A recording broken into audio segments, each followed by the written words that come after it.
Halo teman-teman, kembali lagi bersama kami dari tim support Inspirasi Biz. Kali ini kami akan memberikan tutorial cara membuat transaksi retur pembelian. Nah, untuk cara membuatnya, bisa disimak penjelasan berikut.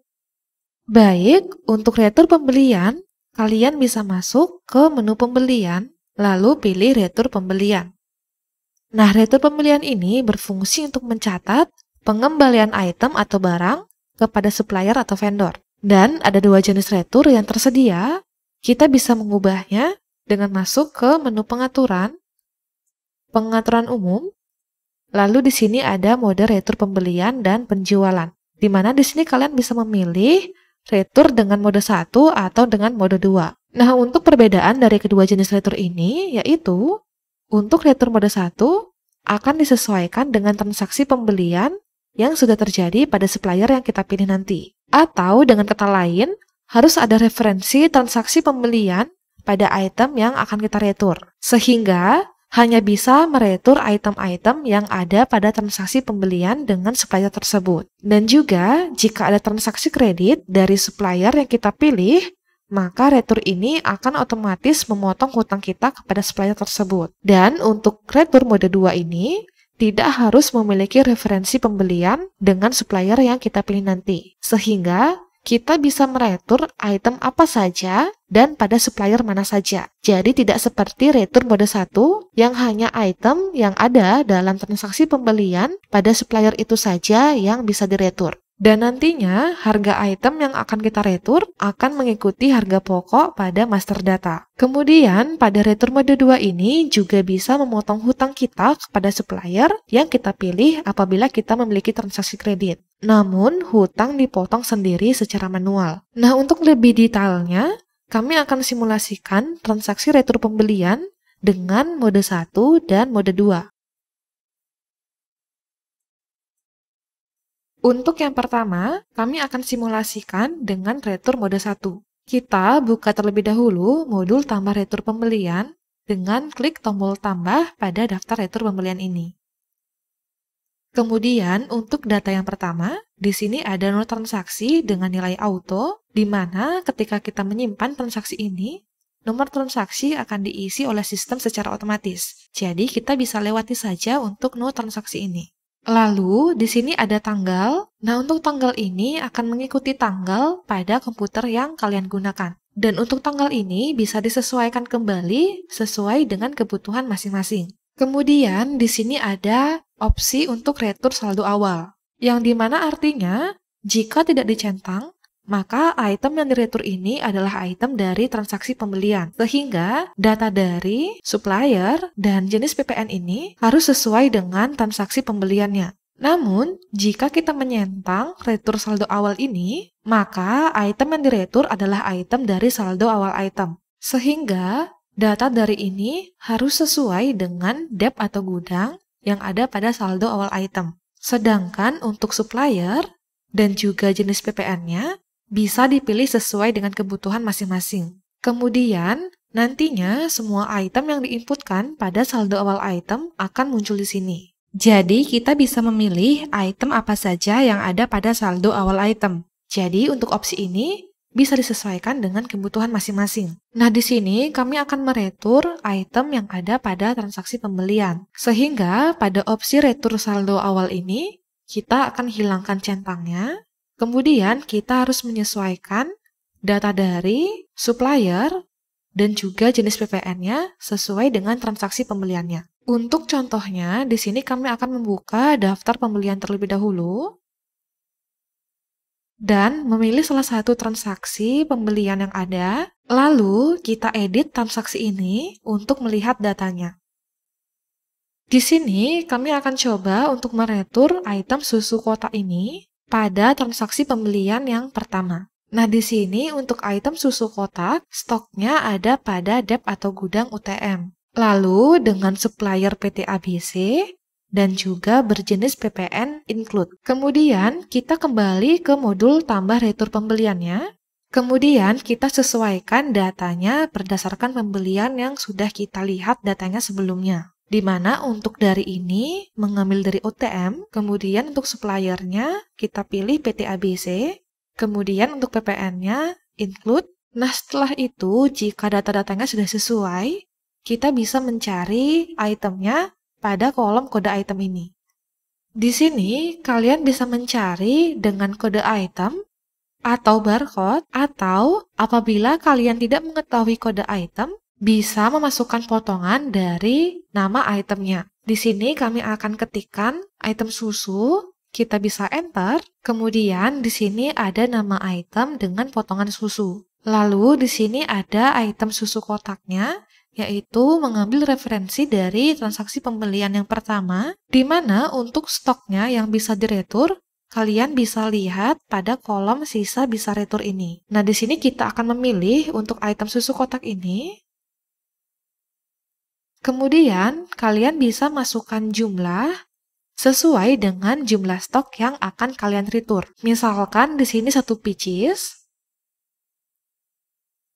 Kemudian untuk harganya, kemudian potongan, dan sistem pajaknya akan sesuai dengan transaksi pembeliannya. Kemudian pada bagian bawah sebelah kiri, di sini ada kolom keterangan yang dimana kalian bisa isi bila diperlukan. Kemudian, jika terdapat biaya lain selain transaksi, kalian bisa memberikan nominalnya pada kolom biaya lain ini. Dan untuk biaya lain ini tidak akan menambah total akhirnya. Lalu yang terakhir, menentukan jenis pembayaran.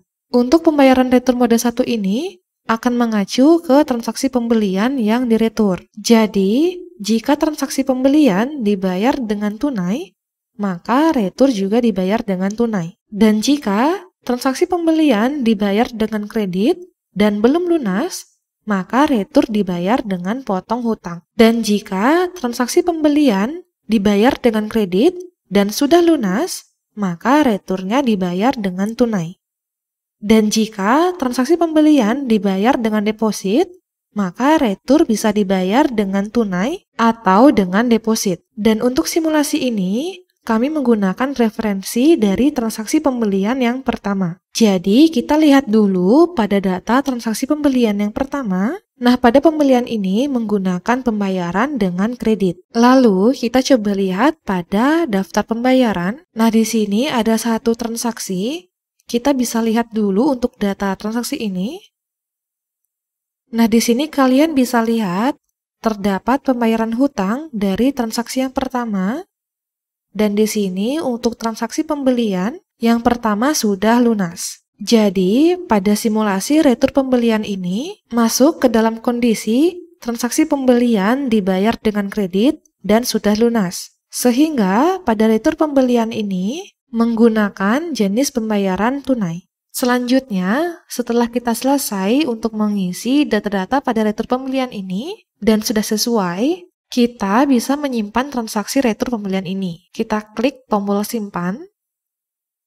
Nah, jika sudah tersimpan, kita bisa melihat kembali stok item yang kita retur dari daftar item atau kartu stok. Di sini kami akan mencoba melihat stoknya dari kartu stok. Kita cari item yang kita retur. Lalu kita proses. Nah, di sini ada transaksi retur pembelian yang mengeluarkan itemnya sebanyak 1 pieces. Sehingga jika sudah sesuai, maka transaksi retur pembelian dengan retur mode 1 ini sudah berhasil kita lakukan. Oke, selanjutnya kami akan mensimulasikan transaksi retur pembelian dengan retur mode 2. Sebelumnya, kita bisa mengubah terlebih dahulu untuk mode returnya pada pengaturan umum.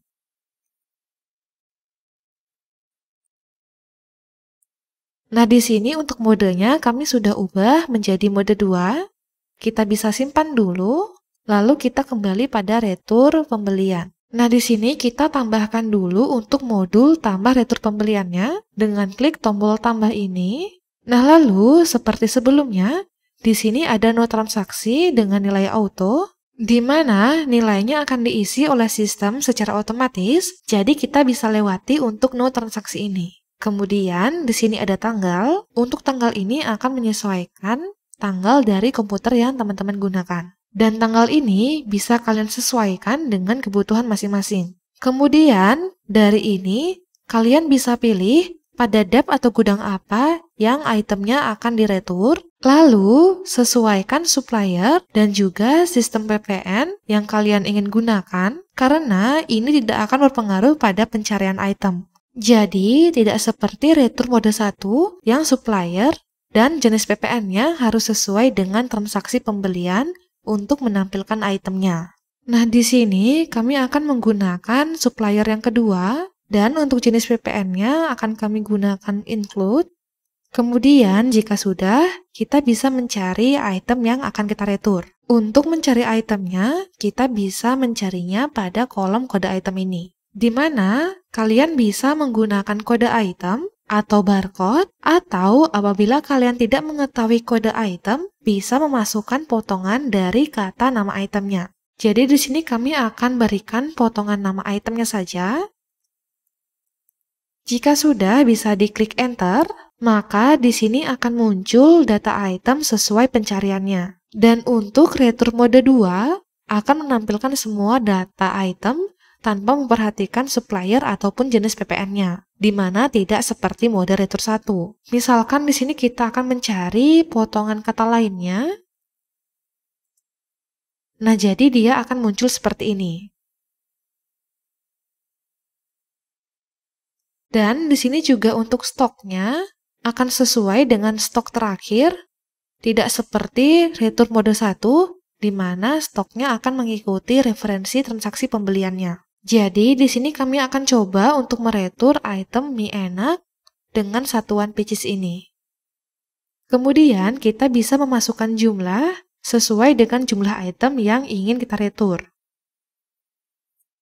Misalkan seperti ini. Lalu kita perhatikan juga untuk satuannya.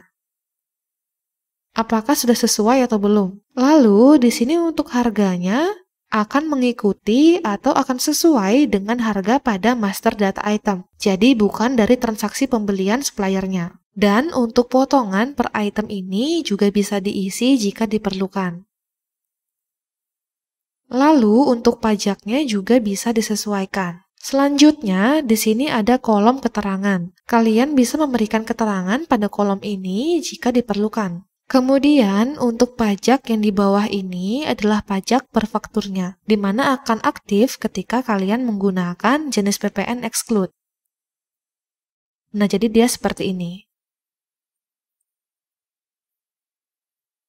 Lalu, jika terdapat biaya selain transaksi, kalian bisa memberikan nominalnya pada kolom biaya lain ini. Dan untuk biaya lain ini tidak akan menambah total akhirnya. Jadi, jika ada biaya lain, bisa teman-teman sesuaikan. Selanjutnya, kalian tentukan jenis pembayarannya, apakah melalui deposit, atau tunai, atau dengan potongan hutang. Jika pembayarannya menggunakan deposit atau menggunakan tunai, maka item yang akan diretur tersebut dikembalikan dengan pembayaran cash. Kemudian, jika menggunakan potongan hutang, maka pengembalian tersebut akan dipotong dengan hutang dari transaksi pembelian kredit yang belum lunas. Dan untuk retur mode 2 ini, jika menggunakan potongan hutang, maka akan dilakukan secara manual, di mana kalian bisa klik tombol potong hutang ini. Nah, lalu di sini akan muncul transaksi pembelian dengan kredit, di mana itu adalah hutang yang belum lunas. Dan jika datanya kosong seperti ini,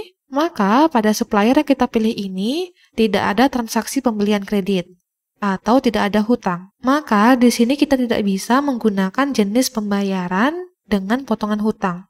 Dan untuk simulasi ini kami akan menggunakan dengan tunai saja, dan kita bisa sesuaikan nominalnya. Kemudian, di sini kita harus mengecek kembali untuk data-data yang kita perlukan, apakah sudah sesuai atau belum. Nah, di sini untuk persentase pajaknya, kami akan ubah saja menjadi 11%. Kemudian, jika sudah, kita bisa menyimpan untuk retur pembelian dengan mode 2 ini.